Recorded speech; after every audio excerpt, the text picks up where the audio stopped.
편입 종목은 4,090원입니다. 대한광통신이라고 하는 회사를 일단 편입을 하도록 하겠습니다.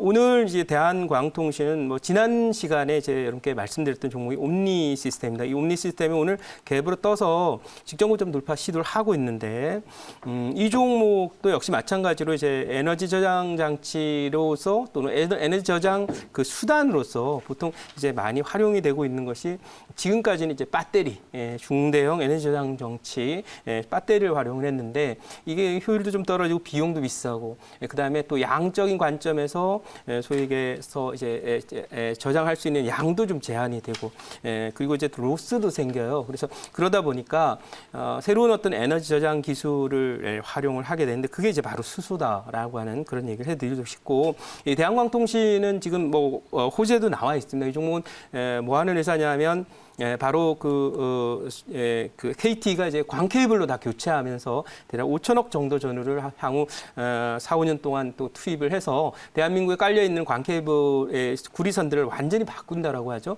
그렇다면 결국은 앞으로 매출이나 이런 부분에서 국내적으로 이제 그야말로 또 좋은 업황이나 실적 호전이 진행이 될 것이고 또 하나 이제 기대를 해야 되는 것은 이제 5G나 이런 부분에 대한 얘기들이 많았지만 사실 미국이나 그 중국의 이 5G와 관련된 인프라 투자들이 생각보다 많이 나오질 않았습니다. 근데 중요한 것은 오늘 우리 증시가 강한 이유는 바로 미국의 그 부양책이 이제 내일 그 합의될 것이라는 전망 속에 나스닥 100 선물점 많이 오르면서 우리도 강세를 보이고 있는데 실제로 민주당의 이번 내일 그 경기부양책이 이제 통과가 되거나 합의가 되면 일단 지금 나오는 그 부양책은 결국 소비라든지 또는 이런 것들을 좀 진작하기 위한 그런 부양책이지만은 향후에 이제 다음에 나올 내년 1월이나 2월에 나오게 될 미국의 부양책의 내용은 결국 미래 또 산업이라든지 미래 인프라에 대한 투자이기 때문에 그런 관점에서 미국은 지금 큰 에너지와 관련된 전력과 관련된 또 에너지와 관련된 그런 그 전략을 갖고 있어요. 그래서 특히 여러분들이 아까 말씀드린 대로 이제 전력이라고 하는 것은 생산을 하고 나서 그것이 전부 다 쓰이는 것이 아니라 일부 부족한 장소도 있고 부족한 지역도 있고 남는 지역도 있습니다. 그래서 일부는 남는 전기를 이제 저장을 해야 되거든요. 근데 그 저장 수단으로서 아까도 이제 배터리를 많이 사용했지만 한계가 있다라고 말씀을 드렸고 그래서 그런 대안으로 예를 들면 뭐 태양광이라든지 또는 뭐 풍력이라든지 이런 쪽에서 전기를 생산해서 남아도는 그런 그 전력을 결국 저장하는 수단으로서 안정적이고 좀 비용도 싸고 뭐 또 이 영구적으로 어느 정도 갖고 갈 수 있는 그런 수단으로서 수소를 사용하게 된다는 것이죠. 그래서 수소에다가 에너지를 저장을 해놨다가 나중에 에너지가 필요할 땐 수소에서 꺼내서 수소를 이제 산소와 결합시키면 바로 또 에너지가 나오니까 그런 그 형태로 에너지 저장 수단으로서 미국의 전력 인프라 통째를 지금 그 큰 대규모 인프라 투자를 통해서 바꾸려고 하는 겁니다. 그래서 민주당의 정책을 흔히 이제 그린 뉴딜이라고 얘기를 하는데 그런 관점에서 사실 그 경기부양책이라고 하는 과거에도 그랬지만 인프라스트럭처 투자가 이제 핵심을 이죠. 예전에 뉴딜이라고 하는 것도 이제 미국의 댐을 만드는 그런 사업에 그 투자를 통해서 실업이라든지 이런 부분들을 또 구제를 하고 또 그 실업을 구제를 함으로써 정부가 지출을 통해서 또 소득을 발생시키고 노동자들이 그 소득으로 소비를 하기 때문에 미국의 수요의 견인차 역할을 했는데 지금도 마찬가지로 코로나 문제로 인해 수요가 크게 줄고 하기 때문에 그런 관점에서 정부의 투자는 결국 인프라스트럭처, 과거에는 뭐 댐이나 서로 공항이나 예를 들면 도로나 발전소나 이런 것들을 주로 만드는 그런 과정들 인프라스트럭처를 했는데 지금은 미국의 경우에 이제 전력 인프라를 현대화하고 소위 선진화하는 그런 작업에 들어가면서 소위 스마트 그리드 또는 전력 스마트화라는 그런 표현으로 인프라스트럭처가 들어가게 됩니다. 그래서 제가 오늘 광통신을 소개해 드리는 것은 결국 이 전력 인프라를 투자할 때 중요한 것은 이 전력선도 뭐 투자를 해야 되죠. 그래서 오늘 LS 전선에 이런 좀 오르는데 전력선도 해야지만 이 스마트 그리드라고 하는 그런 컨셉에 보면 전력이 어느 지역에 남고 또 모자라고 하는지와 관련해서 그리고 저장하고 있는 그 규모는 얼마든지 이런 것들을 소위 통신망을 이용해서 원격으로 다 확인하고 하는 것을 이제 스마트 그리드라고 얘기를 하는데 그런 부분들에 대한 투자가 민주당은 대규모로 얘기하기 때문에 결국 우리가 수소 경제라고 얘기할 때 결국 그 베이스먼트가 되는 인프라는 과거에 뭐 차가 달리려면 도로가 있어야 되듯이 미국의 스마트 그리드 인프라 투자와 관련된 수혜주로 대한광통신 뭐 전력도 깔지만 그 인프라가 잘 되려면 통신도 다 연결이 돼야 되는 거라서 미국은 우리보다도 결국 사실 그 이런 광통신을 설치하거나 이런 부분이 약하거든요. 그러니까 앞으로 투자할 규모 굉장히 많다고 봐서 어차피 전력선 깔게 되면 또 그 과정에서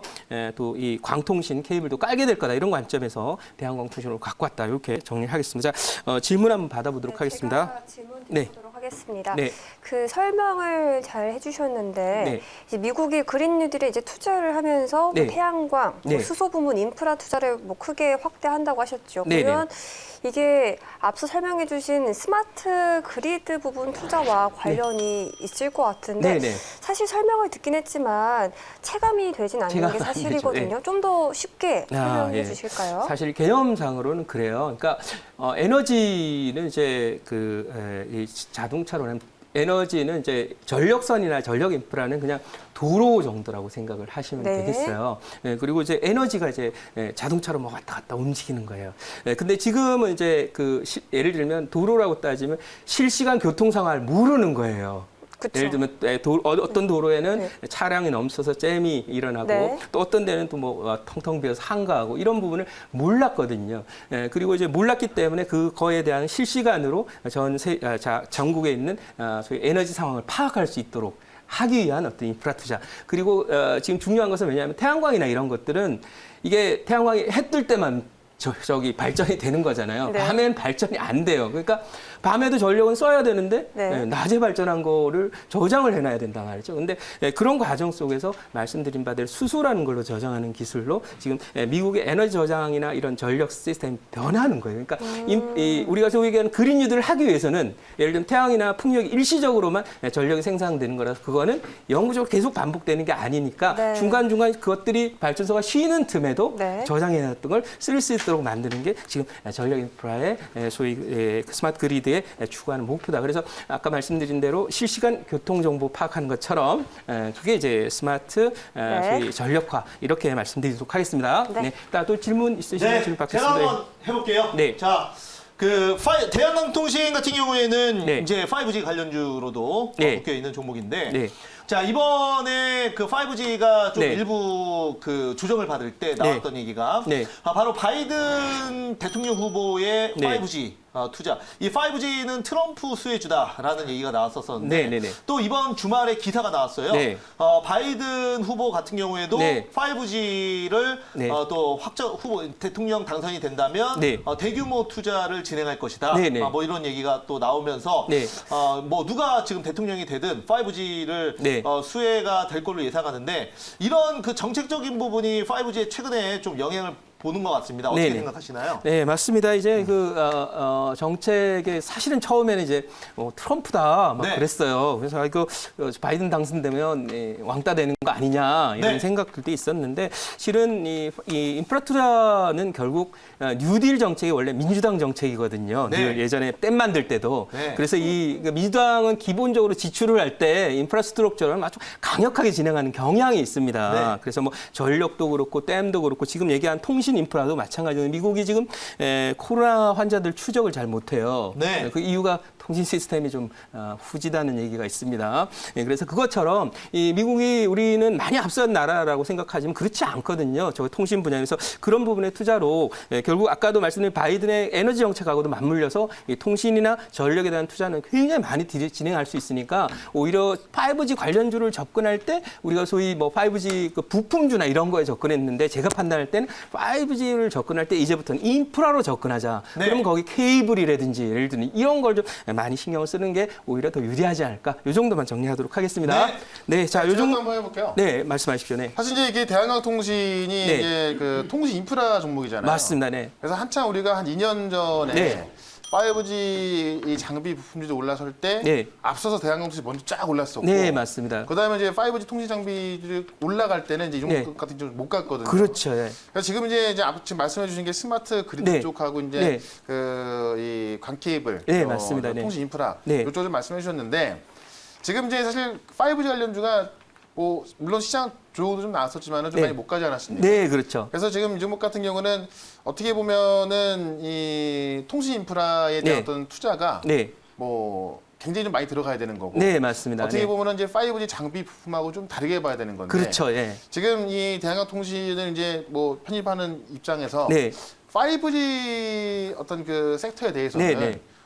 좀 어떻게 보고 있는지. 아, 예. 알겠습니다. 뭐 좋은 예를 질문이신 들어서 것 같습니다. 뭐 네. 다음 달에 이제 좀 이번 연도 그러니까 이번 10월달 불화지수 좀 끝난다면 네, 네, 네. 뭐 5G가 주도주로 올라설 수 있을지 아, 예. 아니면 뭐 아, 그냥 예. 계속 인프라 관련주가 올라갈지 예. 뭐 그게 좀 어떻게 알겠습니다. 네. 궁금한데요. 사실은 이제 지금 말씀하신 내용이 상당히 그 의미가 있는 것이 이 5G라고 하는 건 사실 경기 흐름하고는 무관하게 네. 통신사들의 소위 5G 서비스를 위한 투자를 한 과정 속에서 관련한 통신 장비들이 많이 갔었거든요. 최근 네. 들어서.